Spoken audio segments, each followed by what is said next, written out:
نخ دندون کشیدن سخته؟ شاید مسواک‌های بین دندونی گزینه خوبی باشه.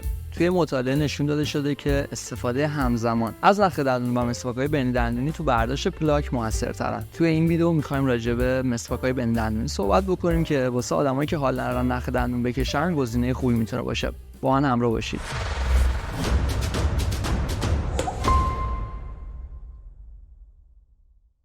درود بر شما، ظاهرم دانشجو سال آخر دندانپزشکی گیلان و اینجا دنتراپیه. خوشحالم که توی این چنل ویدیوهایی در مورد دندانپزشکی درست میکنم و با شما در ارتباطم. آدرس پیج اینستاگرام و تیک تاک دنتراپی هم این پایین میذارم که در صورت تمایل میتونید فالو کنید. مسواک‌های بین دندونی یه سری مسواک‌های ریز هستن که در واقع جایگزین نخ دندونن. حالا مزیتی که دارن در واقع به صورت کلی ناشی از اون دسته‌ایه که دارن، یعنی یه دسته دارن، خیلی راحت‌تر میشه باش فضای بین دندونا رو تمیز کرد. به خاطر همین میتونه جایگزین خوبی برای نخ دندون باشه. همچنین توی برداشت پلاک هم میتونه به ما کمک بکنه، همونطوری که نخ دندون این کارو واسه ما میکنه. اما این مسواک‌ها چه ویژگی‌هایی دارن؟ معمولا سر گرد یا مخطوطی دارن که بتونن برن تو اون فضا و اونجا رو خوب تمیز بکنن. بعضیشون کوتاهن، بعضیشون بلندن. حالا روش‌های مختلفی واسه استفادهشون هست. مثلا این سری‌ها هستن که دهنشون کمتر باز میشه. بهتره که از اون نوع بلندش استفاده بکنن که به مناطق عقبی دندوناشون دسترسی داشته باشه. و اکثرشون چند بار مصرفن. حالا یه مدل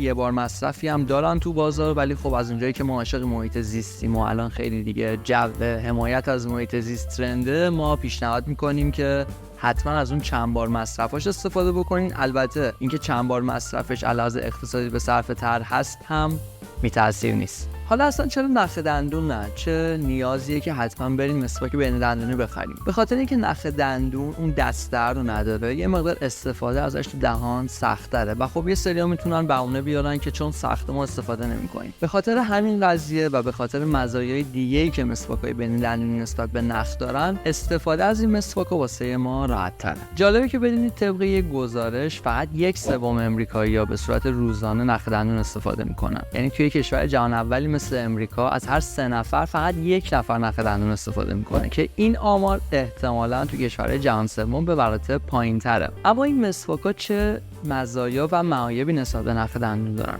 یکی از مهمترین مزایاش که بهش اشاره کردم اینه که استفاده راحت‌تری داره و خب خیلی مهمه که یه وسیله استفادهش برای آدم راحت‌تر باشه. مزیت دیگه‌ای که داره اینه که اگه بیشتر از نخ دندون باعث کاهش پلاک و بیماری‌های لثه مثل جینجیوایتیس نشه، حداقل به اندازه نخ دندون این کارو میکنه. حالا جینجیوایتیس چیه؟ جینجیوایتیس به التهاب بافت نرم یا همون لثه اطراف دندون گفته میشه که من مفصل‌تر توی ویدیو راجبش توضیح دادم که این بالا میذارم، میتونید ببینیدش. اما خب یه سری معایب هم داره دیگه. طبیعتاً کمتر رایجه نسبت به نخ دندون، ممکنه سخت‌تر پیدا بشه، تنوع کمتری داشته باشه و احتمالاً قیمت بالاتری هم داره. اگه تا اینجای ویدیو به دردت خورد، لطفاً لایک و سابسکرایب کن. از نظراتت توی کامنت ها میتونی بهم بگی و برای اطلاع از آپلودهای بعدی روی زنگوله کلیک کن. اما این مسواک ها به طور ویژه برای یه سری از افراد توصیه میشه. مثلا کسایی که محدودیت حرکتی توی مفصلشون دارن، کسایی که آرتروز دارن در واقع، یا سالمندا که خب از لحاظ حرکتی شاید یه مقدار محدودیت داشته باشن، نتونن اونقدری که باید و شاید فرش و درست حسابی نخ دندون بکشن. خب واسه اینا این مسواک ها میتونه مناسب باشه. یا مثلا کسایی که براکت های ارتودنسی دارن. میدونیم که رعایت بهداشت توی درمان ارتودنسی بسیار سخت و در این حال مهمه و کسایی که براکت دارن طبیعتا نمیتونن نخ بین دندوناشون رد بکنن. به خاطر همین این مسواک‌ها میتونه گزینه خوبی براشون باشه. یا مثلا کسایی که دیاستم دارن، فاصله دارن بین دو تا دندون یک بالاشون، یعنی دو تا دندون بالا که وسطن با یه فاصله نسبت به هم قرار گرفتن، مثل مهدی طارمی. واسه این دسته از افرادم توصیه میشه که از این مسواک‌ها استفاده بکنن، چرا که راحت‌تر میتونه اون سطوح رو تمیز بکنه. و دسته آخر اونایی هستن که از نخ دندون کشیدن خوششون نمیاد، واسهشون سخته یا تنبلی میکنن یا هر دلیل دیگه‌ای. خب این مسواک‌ها میتونه براشون جایگزین خوبی باشه. در نهایت این شما هستین که انتخاب میکنید از مسواک‌های بین دندونی استفاده بکنید یا نخ دندون.